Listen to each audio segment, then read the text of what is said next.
called out the travesty that was that Wisconsin election, had sickened voters and poll workers who participated in that primary. Since then, at the federal and state levels, government officials are advocating for more voting by mail during this pandemic. But so far, hasn't been so easy to accomplish. In fact, national affairs correspondent for The Nation, John Nichols, warns that this could be the next massive voter suppression. John joins us now via Skype to explain how and also discuss his new book, The Fight for the Soul of the Democratic Party, something I am very interested in. John, it's always great to see you. Great to have you. Honored to be with you both. Always.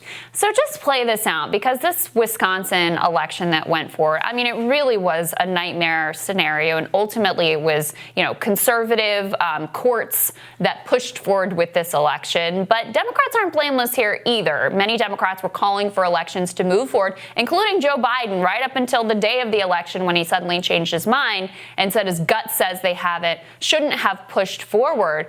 But play this out to November. I mean, we could easily see a spike in coronavirus cases. We could easily be in the midst of another surge of this pandemic. What is this going to mean for the voting public? Well, we are actually speaking at a moment when CDC folks have been saying that there's a real possibility that you have a double dip, that you have a spike in coronavirus cases coming sometime in the fall. And so it is no longer speculative to suggest that, the danger that either coronavirus lingers or that it dwindles in the summer and returns in the fall is real. Until we have a vaccine, this is something we're going to have to deal with. So it becomes incredibly logical that we should be concerned with voting in November. Now, the November election by law has to go forward. There's a whole bunch of structural realities around it. So we are quite certain that we will, in fact, have a November election. The challenge is, does that election occur against a backdrop of fear about a new pandemic, of an extended or lingering pandemic, or simply the extended concerns of the moment we're in? Logically, we should be right now setting up procedures to make sure that that moment is not dangerous, and also that that moment is not politicized by people who think, oh, well, let's just force the vote to go ahead, and who cares if it's a low turnout vote. Now, the way to do that's easy. You develop universal voting by mail with strong absentee procedures. You can have some backups even if there are folks who want to do early voting in a in-person setting that is well protected. But we just should be doing the planning now, because what I saw in Wisconsin was inhuman. It was grotesque. It was so horrific. And I literally talked to people who bundled up, like with masks and protective gear, and waited hours in the outdoors and then going into polling places because they didn't want to sacrifice their right to vote, but they knew they were putting themselves at risk. Yeah, it's not a great, it's a terrible situation, John. I do want to ask you, though, in terms of how this works, and as I understand it, this is always the problem with voting and voting legislation, is that every vote is up to the individual states. And so you're dealing with all these state secretaries of state and how they want to administer their elections. What would universal vote by mail look like? Would it be federal funding for an optional program? Because then don't you need the governors to buy in? I just foresee a mess in terms of implementation. What do you think? Well, let's begin with the core concept that our elections have always been a mess. We have more than 50 different voting systems, and then within states, we have historically had cases where literally down to the county and even the municipal level, you have different voting processes. And so to suggest universal is, of course, a bit of a lie. What we're really talking about here is that you have the option to get it right. There is not a guarantee that everyone will get it right. And frankly, when you're trying to have a vote with more than 100 million people and all the challenges that go with it, you understand it's going to be complicated. But there are simple things that can and should be done right now. And that is to set a set of national priorities and if for nothing else, just procedures and protocols where you say, look, every state should at least try to develop a strong absentee ballot system, a strong vote by mail system. Obviously, states may implement in different ways, but at least that's a good goal. And then when you say something like that, then you have to provide funding. States right now are in a crisis situation economically, and so they need resources literally for frontline healthcare. And if you're going to get the elections right, they need the resources to build out and strengthen their election systems for an emergency like the one Wisconsin saw. That is a substantial amount of money, but by comparison to the amount of money that's going to corporate bailouts right now, it's nothing. It's a tiny, it's a drop in the bucket. Right. And a decision can be made today to provide that flexibility. You are exactly right. States will operate differently, and that is a reality of our system. But you can at least provide the resources and the support. And frankly, I would argue, get the CDC into this, the science, to say that the best way to go forward is with a universal vote by mail option, as well as built out absentee voting and other practices that just assure that you don't put people in the line waiting for 2 hours to vote in the midst of a pandemic.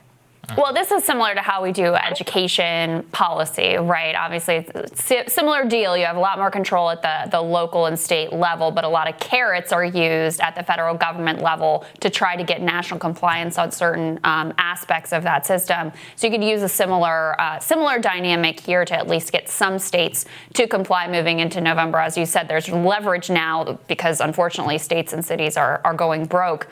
How do you feel about the way Democrats are doing so far in pushing for this, though? I mean, we just had a Senate vote on the next bailout, didn't include any money for election protection. In fact, after blocking this bill for a while, trying to gain leverage and push for some key items, I mean, basically Democrats didn't get much of anything in this latest negotiation. Is it really going to come in the next round? Are we supposed to hold our breath for that now?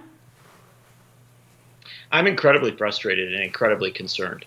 Because I cover elections for a living, and I cover politics for a living. I know that a lot of this stuff takes time. And I also know that when you don't plan ahead, you create circumstances like what we saw in Wisconsin, and frankly, like what we saw in Illinois, where they went ahead with an election that turned out to be, I think it could safely be said, pretty messy. And frankly, in Ohio, where they canceled at the last minute. All of this is because people knew a problem existed, but waited too long. And so the same goes for Congress. Right now, Democrats in Congress have a tremendous amount of leverage. We know the president doesn't like vote by mail, and we know some Republicans don't. But the interesting thing is this. Polling shows that vote by mail is unimaginably popular. There's a new Harvard-Harris poll that shows 72% of people want to go for complete vote by mail. That's much more radical than what I'm proposing.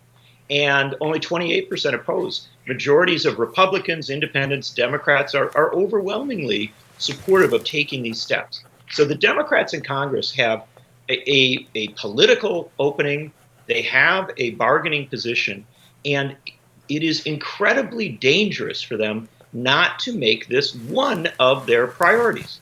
I wouldn't for a second say that we should deprioritize helping frontline healthcare workers. No, that goes first. We got to do that. We have to keep people safe and alive. I wouldn't suggest for a second that we don't put a high emphasis on renewing our economy and also protecting people who have, run into terrible economic circumstances, making sure that they are made whole as much as possible. But if those two priorities are there, health and economic security, then shouldn't we also have a third priority, which is assuring that our democracy is safe and functional, so that when we come out of this crisis, we can elect leaders who represent the popular will rather than who come to power because of a messed up system or a broken system that they happen to luck out and being on the winning side of. Yeah. Well, and by the way, Republicans should take note. This didn't work out for them in Wisconsin in that state Supreme Court contest that they were hoping by suppressing the vote that this would work out for them. It did not work out for them. They should take, just in the power dynamics, they should take note of that. I also want to ask you, though, about your book. John, just tell our audience a little bit about it and what you lay out there. Well, the book is titled The Fight for the Soul of the Democratic Party. It comes out in about a week or so. And it basically makes a simple argument, and one I think, Crystal, that you will well understand.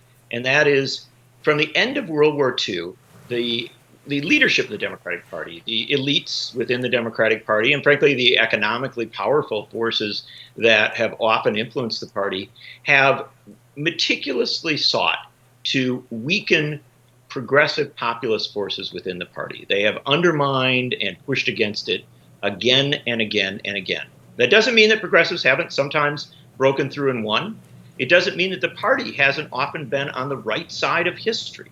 But it does mean that the party has consistently throughout its history resisted progressive change. And so what we're seeing now in the current fights within the Democratic Party, this is not new. This is, in fact, a almost precise play out of what we have seen again and again and again. And my core argument in this regard is that in a two-party system, and it's very frustrating, there are many arguments for a multi-party system, but in a two-party system like the one that we have, if a conservative party consistently goes further and further to the right, but the party that should be the progressive party refuses to go to the left, you lose your balance there. You lose the potential for progress. And so I begin the book back in the 1940s with the fight by Henry Wallace, Franklin Roosevelt's vice president, to address racism and sexism. He raised these issues in 1942, 1943, and said, this has to be what the Democratic Party is about going forward. Once World War II is won, the Democratic Party must be a progressive party that recognizes the need for economic and social and racial justice. He was marginalized and pushed to the edges, even though he was absolutely right. And again, this has been the case. It's cost the Democratic Party, and I think it's also cost our country. Yeah, absolutely. Well, listen, will you come back on and talk to us about it once the book is officially out so people can pick it up? Well, if you find an author that doesn't want to come back and talk to you about their book, I'd like to meet that person. Yeah. All right. Well, we'd love to have a full discussion about that, and great to have your perspective today on voting in Wisconsin. Always great to see you, John. Thank you. Thank you, John. Honored to be with you both. Absolutely. We'll have more Rising for you after this.